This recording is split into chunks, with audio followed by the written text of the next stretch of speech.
One of the biggest issues that has arisen, especially in modern times, is the question of isolationism versus interventionism. Or that should countries isolate themselves from interfering in the affairs of another country, or should they actively seek to intervene in them? This debate, of course, is very much fundamentally a idealistic versus pragmatic debate. Because whilst in an ideal world, we could all live according to our higher moral intuitions and standards and abide by this kind of international law. In practice, humans have always been involved in some kind of war and conflict. And so the question arises is that to how far of an extent can we abide by our moral intuitions whilst at the same time acknowledging the realities of conflict between nations? This is an important question that has affected the lives of millions of people and is an important point of debate within many political circles. And in this video, I hope to give some views on this and shed some light on this rather intriguing topic. Now, to begin with, in the course of this video, I'd just like to mention that I don't normally make more like, let's say, political videos on certain issues, but I thought it would be worth discussing this because it does have an interplay to what I've talked about in the past regarding, elites and the kind of invisible hand that they play. And also, it brings to light the fact that how we can use policies, how we can develop certain policies to bring about good for millions of people across the world instead of developing policies that come at the cost of millions of people across the world. It's important to know that all countries have their own self-interests. They have their own self-interests in regard to certain resources, certain trade routes, or even the governments within certain countries. And we cannot ignore that these self-interests have a very real impact on the international political arena. What makes this even more complicated is the current globalized nature of our world, where an event in one country affects in a very important way how the economy, how the politics of another country, even on the other side of the globe, is done and run. And so it's important to note that countries, especially in our globalized world, due to their increasing interconnectedness, have self-interests in pretty much every other country. And hence, especially for the great superpowers of the world, they oftentimes seek to protect their interests by, military intervention or by certain political actions. However, the great tragedy of this is that this often comes at the cost of innocent people. This often comes at the cost of the lives of innocent people, and it is the common people who have to suffer the consequences of political or military actions. I believe that the fundamental principle here is that countries absolutely should defend their self-interests by limited political actions and limited military actions if necessary. But at all costs, we should avoid wars and conflicts and funding these kinds of coups d'etats and rebellions because they end up destabilizing different regions, and in the long run they go against the self-interests of the countries that fund them principally. As a side note here, when I'm talking about revolutions or revolts, I'm not talking about organic revolutions from the people of a country. That, of course, is absolutely valid and should be done, especially if their governments are oppressive or tyrannical. But the fundamental point I'm trying to make here is that these revolutions have to come organically from the people. They cannot be induced or sponsored mostly by foreign agencies. Of course, with any revolution, you do have funding from outside forces. But the point here is that the primary organization of these revolts shouldn't be done by foreign nations funding these revolutions. They have to be principally and most fundamentally organic revolutions. Because if they aren't so, what these tyrannical governments can very easily do is say that these revolts are funded by imperialists, and they can use this to crack down on the organic dissent and dissatisfaction of people, rightfully so, with their tyrannical governments. Of course, if we want to talk about such a topic, we need to begin at the point where a lot of these discussions begin to arrive, especially in our contemporary context, that being the discussions of American involvement in the world, as well as Russian involvement in the world and Chinese involvement in the world. And that begins principally during World War One. Of course, Britain and France and Germany are fighting on the continent, and eventually America is dragged into this war. Now, previously, America had an isolationist policy.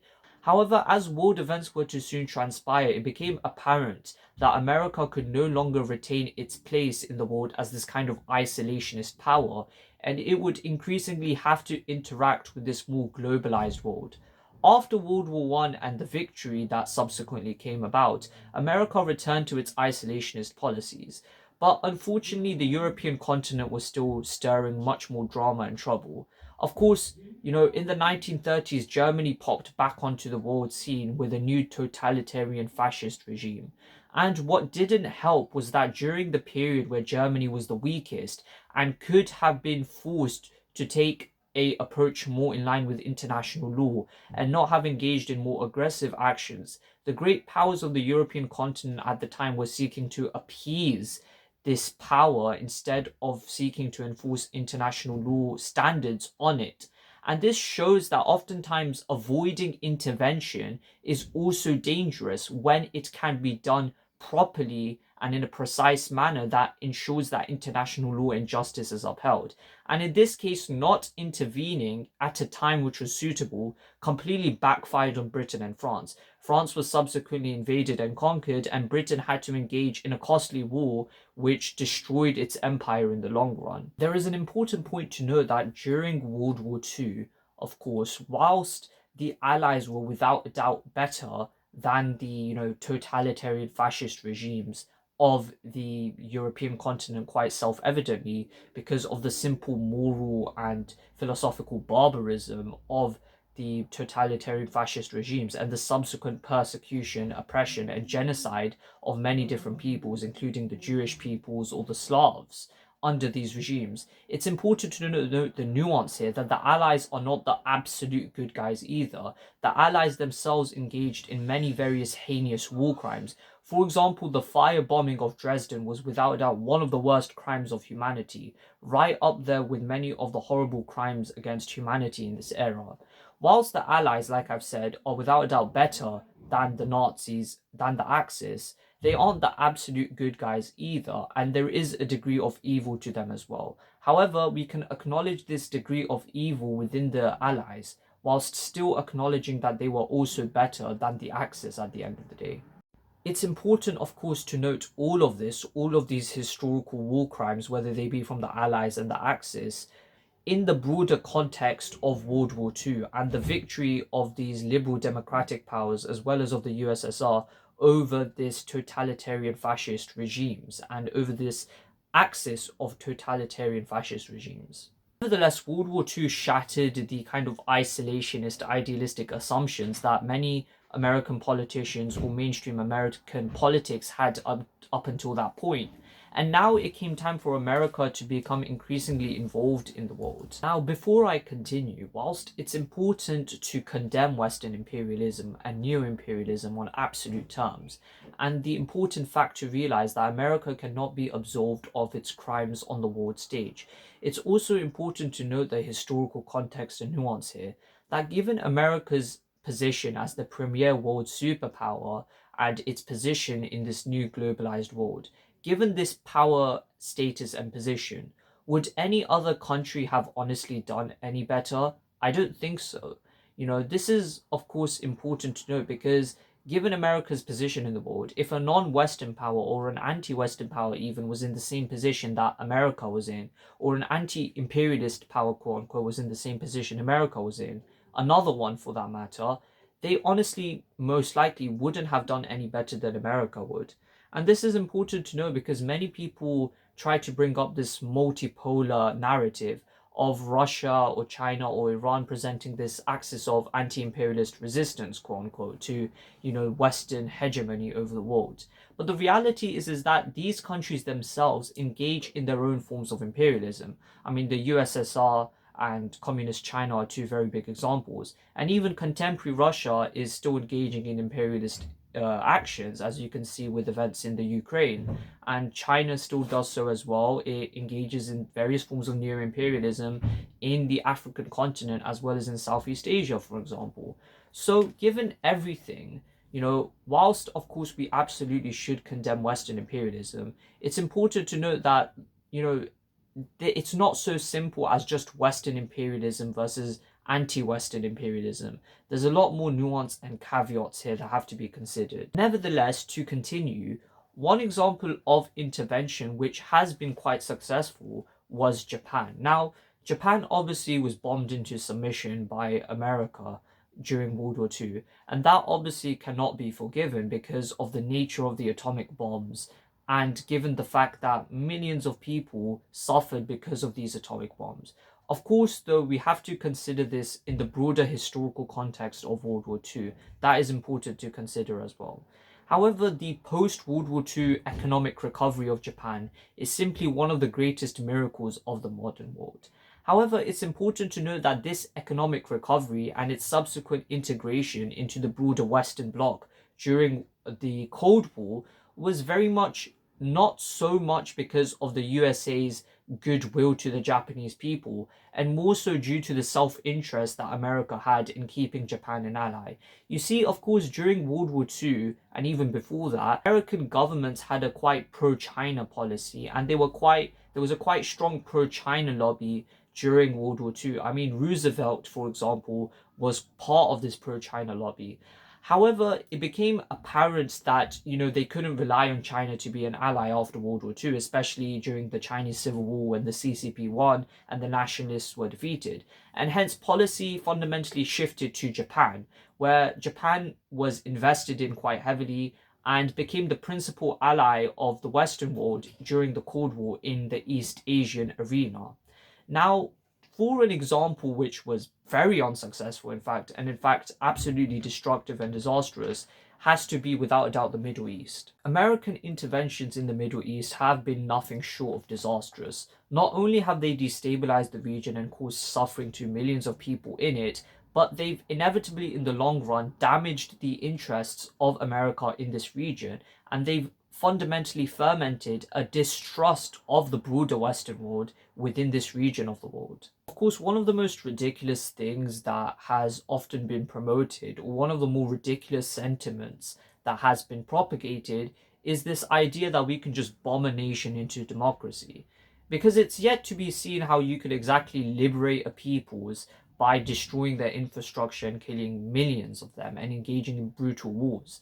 That obviously is a rather absurd thing and one of the big ironies of our current era. Furthermore, many of these interventions have had the unintended effect of creating fundamentalist anti-Western reactions, typically in the form of radical Islamism or military dictatorships or ultra-Arab nationalism against the Western world, and hence it's done precisely the opposite of what the Western world has sought to do, which is create these Western-style democracies in the Middle East. Of course, there are many examples to be given here. Iraq is one where the USA invaded it, and subsequently when they left, it just devolved into a civil war and just a warlord-like region of killing and violence and destruction.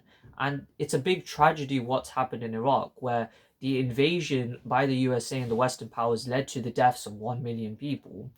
And other examples can be given, of course, Libya, Afghanistan. And Afghanistan is quite tragic because they sought to get rid of a fundamentalist theocratic regime and instate democracy, and it's just completely backfired. And now Afghanistan is back to having a fundamentalist theocratic regime.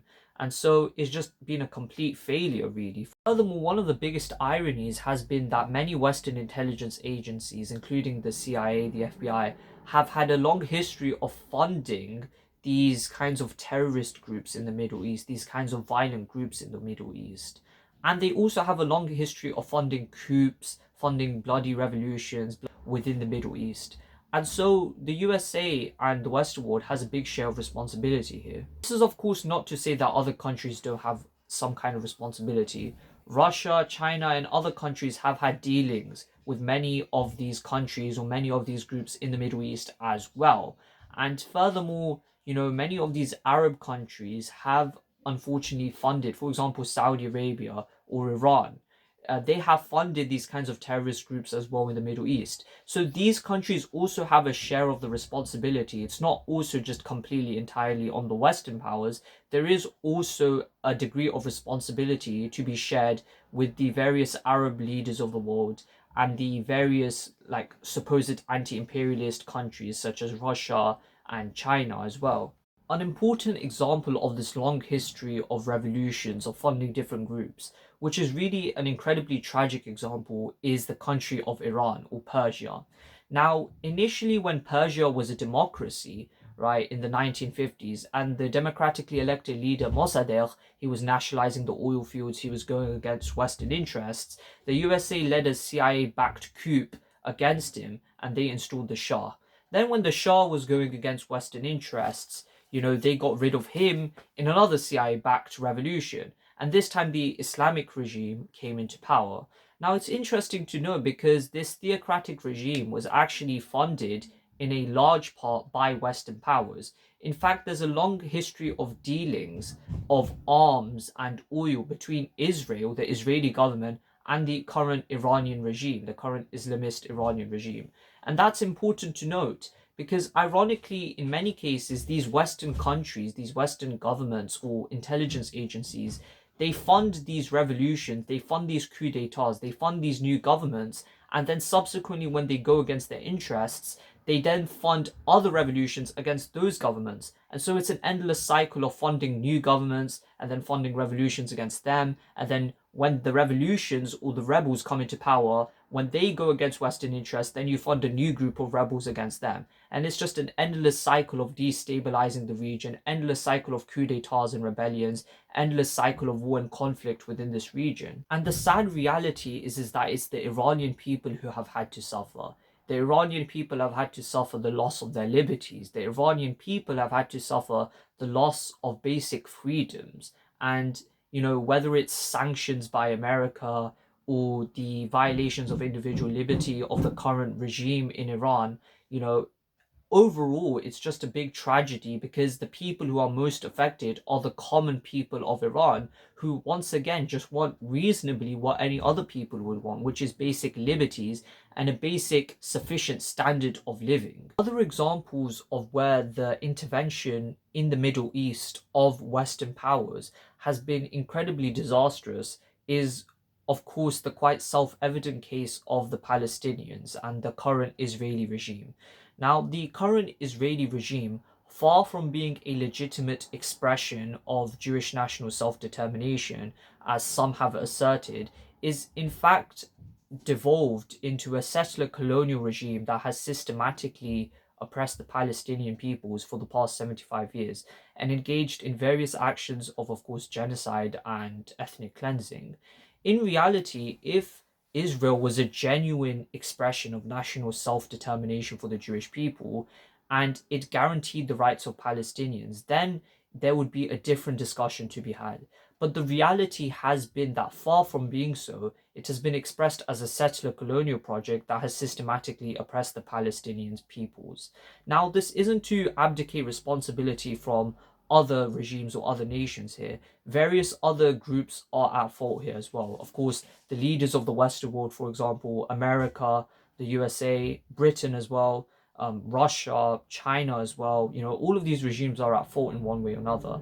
And also the regimes of the Arab, Persian, Turkish, broader Islamic world are also to blame here, because far from actually helping out the Palestinian peoples, they've also contributed in their own ways to their oppression. I mean, they've refused to help the Palestinians out in any meaningful way. So there's a lot of blame to go around here regarding the Palestinians. But this does not absolve the Israeli regime's war crimes against the Palestinian peoples either. Subsequently, whether it be in Iran, whether it be in the case of Palestine, whether it be in the case of the various countries of the Middle East, it has subsequently led to the loss of countless life, and it has radicalized people to the point where they no longer trust the West. And hence, it's been very disastrous for the West in its various endeavors in the Middle East up until this point. Of course, there's a whole history of the British as well in how they facilitated the creation of the State of Israel without the fundamental consent of the Palestinian people. What began as a noble project to help one of the most persecuted, if not the most persecuted group in the world, the Jews, to help them out, to save them from the suffering that had been afflicted upon them, and to give them a genuine chance to have national self determination. What it actually devolved into was a kind of settler colonial project. And instead of being a legitimate expression of Jewish national self determination, which would have been a very rightful and noble cause, it inevitably led to this settler colonial regime, which deprived the Palestinian peoples of their rights and their right to national self determination and has systematically been oppressing them. Hence, countries, should absolutely defend their national self interests by certain political means and even limited military means, but they have to be careful not to use wars or conquests or coups d'etats or revolutions, rebellions, which lead to the sufferings of millions of people. And they shouldn't fund these and use these to further their own interests, which inevitably end up damaging their self interests in the long run, but also lead to the suffering of millions of innocent people. Furthermore, we should use our policies to bring about change in this world and to bring about good change and to benefit the international community with, to help the lives of millions of people and not to cause them to suffer.